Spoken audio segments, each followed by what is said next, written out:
पर आज तो बड़ी विचित्र स्थिति है। मानव आकृति सब तरफ दिखाई देती है, पर प्रकृति नहीं दिखती, मानवता नहीं दिखती। मानवों की भीड़ में मानवता खो गई। गुल में गर निगहत नहीं तो कुछ नहीं, दिल में गर उल्फत नहीं तो कुछ नहीं। आदमी में हजार जौहर हो तो क्या, आदमियत नहीं तो कुछ नहीं। एक कस्बा नुमा छोटा सा शहर, एक राहगीर उस रास्ते से जा रहा था। प्यास लगी, तृषाकुल उस बटोही के छटपटाते नयन चारों तरफ दृष्टिपात कर रहे थे। न कोई पौशाला, न कोई कूप, न नल, मिले कहां जल। बेचारा बेहाल था, प्राण कंठगत हो रहे थे। तब तक दिखाई पड़ा एक भव्य भवन। भवन की खुली हुई थी खिड़की, द्वार भी खुला था। झांक कर देखा, एक श्रीमंत सिर झुकाए बैठे हैं। पास में ही जल से भरी सुराही रखी है, उस पर गिलास ढका हुआ है। राहगीर को लगा कि यहाँ पानी मिल जाएगा, चला गया बेचारा। हाथ जोड़कर अत्यंत विनम्रता से बोला, बाबूजी बाबूजी 2 घूंट पानी मिल जाएगा। उस अभिमानी व्यक्ति ने अभिमान के बोझ से दबी हुई गर्दन ऊपर उठाई, लगभग झिड़कते हुए बोला, क्या बात है, क्या बात है, पहले बताओ घुसे कैसे, यहां आए कैसे, क्या बात है। बाबूजी प्यास लग रही है, 2 घूंट पानी मिल जाएगा, पानी पिला देंगे। पानी? हम तुम्हें पानी पिलाने वाले लगते हैं? इतने बड़े आदमी से कह रहे हो पानी पिला दो, हम पानी पिलाने वाले लगते हैं? जैसे हमारे पास और कोई काम ही ना हो, तुम जैसों को पानी ही पिलाते रहे। यहाँ नल है, कुआं है, पौधशाला है, क्या है, चले आए पानी पिला दो, पानी पिला दो।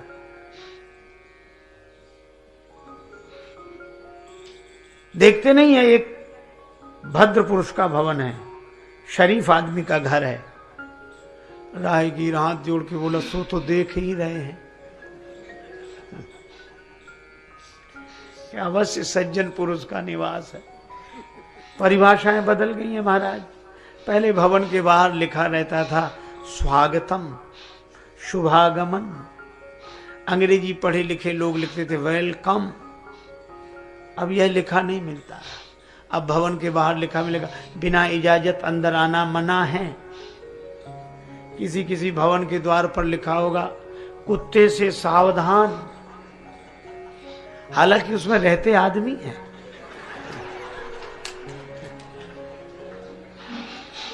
रहते आदमी हैं। एक बार एक सज्जन से हमने कहा, ये कुत्ता काहे को पालते हो? बोले क्यों?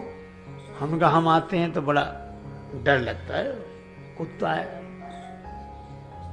अच्छा एक बात आपने देखोगी, कुत्ता पालने वाले जितने मालिक होते हैं पूरे निश्चिंत होते हैं, और जो आने वाला होता चिंतित तो वही होता है। वो कहता भाई साहब चले चले, वो कुछ नहीं बोले, अब वो भाव करेगा, आ जाओ आ जाओ। अब आ क्या जाओ, मुसीबत है। तो भाई मुझे तो डर लगता, तो मैंने कहा कि ये काहे को पालते हो? तो उस व्यक्ति ने जो तर्क दिया वह भी बड़ा अद्भुत था। वह कहने लगा, महाराज जमाना खराब है, कब कौन आक्रमण कर दे कोई ठिकाना नहीं, इसलिए कुत्ता रखते हैं, पालना जरूरी हो गया है। मैं उसका उत्तर तो नहीं दे सका, पर मन ही मन सोचता रहा कि आज हमारा कितना नैतिक पतन हो गया है कि आज आदमी आदमी से डर रहा है और आदमी से आदमी की रक्षा कुत्ता कर रहा है, और फिर भी हम अपने को आदमी कहते हैं, मानव कहते हैं। हमें विचार करना चाहिए। एक बार कुत्तों में झगड़ा हुआ, कुत्तों में झगड़ा हुआ, झगड़ा होते ही कुत्तों में हुआ और डट के हुआ महाराज। तो बाकी के कुत्ते बड़े नाराज हुए, फिर एक कुत्ता भागा, अब नहीं आऊंगा। दूसरे बोले आना मत, कुत्ता ही ठहरा। तीसरे दिन फिर आ गया, तो बाकी के कुत्ते बोले तू फिर लौट कर आ गया, अरे कलुआ जा, चला जा यहां से, अरे दल बदल हुआ, और तेरे लौट आने से हैरान हैं हम, तुझे फिर दल में ले लें, क्या इंसान हैं हम आदमी हैं जो ऐसा करें? हम कुत्ते हैं, हमारा भी सिद्धांत है। ये तो हमारी हालत हो गई है। आप सोचो। तो उस राहगीर ने कहा कि भूल से आ ही गए, गलती से आ गए तो पानी पिलवा दो। क्या करेगा प्यार वो भगवान से, क्या करेगा प्यार वो ईमान से, जन्म लेकर गोद में इंसान की, कर न पाया प्यार जो इंसान से।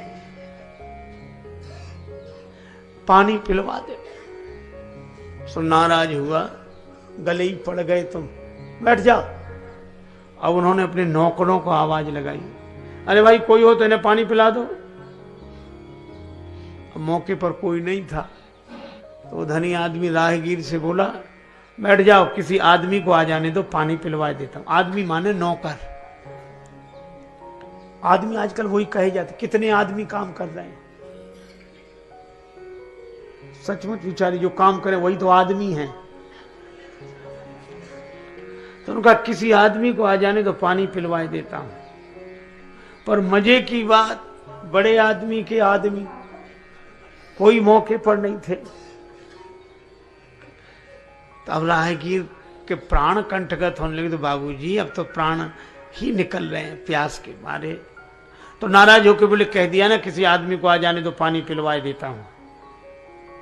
तो उसने हाथ जोड़कर कहा कि बाबूजी थोड़ी देर के लिए अगर तुम ही आदमी बन जाओ तो कुछ हर्ज है?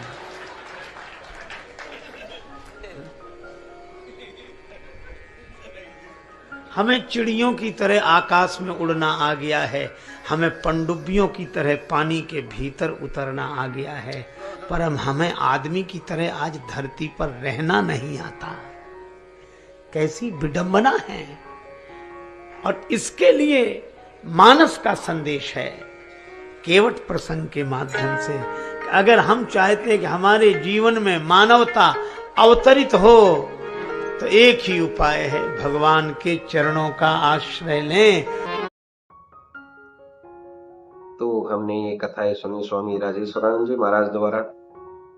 बहुत ही सुंदर तरीके से इन कथाओं का वर्णन उन्होंने किया है। उम्मीद है आपको ये कथाएं बहुत पसंद आई होंगी। अगर आपको ये कथाएं पसंद आई हैं तो चैनल को सब्सक्राइब कीजिए, वीडियो को लाइक और शेयर कीजिए, ताकि इस तरह की प्रेरक और हास्य कथाएं हम आपके लिए लेकर आते रहें। आपका बहुत बहुत धन्यवाद।